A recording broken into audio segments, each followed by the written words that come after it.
All the content on this channel is only for educational purpose. I am not a SEBI registered investment advisor. नमस्कार trader, स्वागत आहे तुमचं आपल्या trading चॅलेंजच्या day 7 मध्ये. काय चाललंय दिवसेंदिवस डे 7 दिवस झाले बरं का. आणि 7 दिवसामध्ये फक्त एकच दिवस, पहिलाच दिवस तो पण प्रॉफिट मध्ये आपण काढला होता. बाकीचे 6 दिवस लॉस मध्ये. तर त्याच्या मागचं रिझन काय आहे, चला मग आजचा तुम्हाला व्हिडिओ सांगतो डे 7 मध्ये काय झालंय. ओके, तुम्ही आता तारीख वारा इकडे काय बघून घ्या, वेळ वगैरे सगळं खाली कोपऱ्यात आहे दिसतंय. ओके, सो तुम्ही इथे बघू शकताय आज आपला पीएनएल बघू शकताय 1090 रुपये. ओके, लॉसचा आहे, ठीक आहे. मायनस मध्ये. तर सगळ्यात पहिल्यांदा आपण काय केलं, निफ्टीमध्ये एक पुट घेतला. ओके, आणि निफ्टीमध्ये जो पुट घेतला त्याच्यामध्ये आपण प्रॉफिटमध्ये होतो, आपल्याला प्रॉफिट बुक करायचं होतं, पण आपण तिथं काय केलं, लालची मनामुळे तिथं आपण लॉसमध्ये गेलो. त्याच्या मागचं सांगतोच तुम्हाला. दुसरा बॅक निफ्टीमध्ये घेतला होता, पण तो कॉस्ट म्हणजे लगेच तिथले एक्झिट केला, कारण तो विषय झाला असता मग नंतर, नाही का.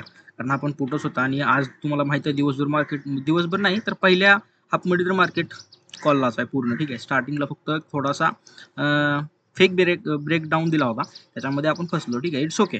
तर अशा पद्धतीने आजचा विषय आहे. आणि जर तुम्ही ऑर्डर्समध्ये बघितलं तर ऑर्डर्स काय तेच असणार आहे, विषय बघू शकता. अशा पद्धतीने लॉसचं काय बघायचं, त्याला बॅलन्स बघा, ठीक आहे. इकडं 11,492 रुपये झाले आता. आणि आज तो चार्जेस वगैरे लावून टोटल हे बंद करतो भाई, इकडे असंच होतं भाऊ विषय. तर चार्जेस वगैरे लावून टोटल 1,223 रुपयाचा लॉस आहे, ठीक आहे. तर 1200 धरून चला, तर आज टोटल आपला 1200 रुपयाचा लॉस आहे. आणि आपलं कॅपिटल 20,000 वरून 11,492 म्हणजेच 11,500 आपलं झालंय. म्हणजे लॉस लगभग 9,500 पर्यंत आपला लॉस आहे ह्या 6 दिवसामध्ये, ठीक आहे. अशा पद्धतीने विषय आहे. इट्स ओके, बघूया इथून पुढे काय होतंय डे 8 मध्ये. आणि आता काय आज आज शुक्रवार, शनिवार, रविवार सुट्टी, सोमवार, म्हणजे आता डायरेक्ट 2 दिवसांनी आपण दुकान उघडणार आहे आपलं, ठीक आहे. त्यात तुम्हाला दाखवतो भाई प्रॉफिट लॉस वगैरे सगळा काही विषय नाही, ठीक आहे. तर चला आपण आता ट्रेडकडे वळूया. जो आपला ट्रेड आहे निफ्टीचा 25,800चा पुट घेतला होता आपण, ठीक आहे. तर हा घेतला होता कुठं आणि काय विषय झाला, सकाळी आपण घेतला. आणि ह्याचा विषय इथं बघू शकताय. पहिल्यांदा तुम्ही ही बघायचं नाही, प्रीमियमच्या आधी निफ्टीचा चार्ट बघायचा, इंडेक्सचा चार्ट बघायचा. विषय काय, 5 मिनिटांमध्ये ओपन केले, मार्केट गॅप ओपन झालं.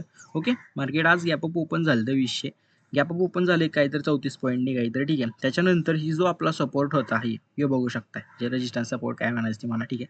आता रेजिस्टन्स मला लागते ह्याला, कारण इथून आपण मार्क केलेलं, ठीक आहे. It's okay. ते ह्याच्यावर मार्केट ओपन झालं, त्याच्यानंतर खाली आलं आणि मार्केटनी ही बघू शकताय क्लोजिंग एकदम जबरदस्त क्लोजिंग रेड कॅन्डलची बघू शकताय खाली दिली, ठीक आहे. ह्याच्या आणि ट्रेंड लाईनची सुद्धा खाली दिलेली ह्याची ही काय म्हणतात त्याला, 9 EMA आपला जो EMA त्याच्या खाली ह्याचा क्लोजिंग दिला. क्लोजिंग दिल्यानंतर आपण इथं एंट्री घेतली, ठीक आहे, पुट साईडला, कारण मार्केट इथून खाली यायची चान्सेस खूप. तर बघू शकता इथं आपण पुट साईडला ट्रेड घेतला आणि पुट साईडला ट्रेड घेतल्यानंतर थोडं मार्केट म्हणजे आलं खाली, असं नाही की नाही आलं, इथपर्यंत आलं बरं, ठीक आहे. तर बघू शकता आपल्याला इथं आपली एंट्री होती 44ला आणि मार्केट गेलं 60 पर्यंत धरा, ठीक आहे. ही 7 पर्यंत गेलेला आहे, ठीक आहे. तर 60 पर्यंत मार्केट गेल्यानंतर म्हणजे 45 आपल्याला एक 15 पॉईंट इथं भेटले होते, पण आपण मस्ती केली, आपण इथं एंट्री एक्झिट केलं नाही.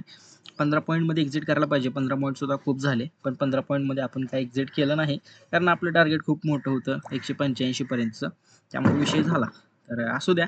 त्यामुळे विषय तर चला मग अशा पद्धतीने विषय झाला. आणि मग आपला इथं 14 पॉईंटचा SL गेला आणि ह्याच्यामध्ये आपला 900 रुपये 950चा लॉस झाला.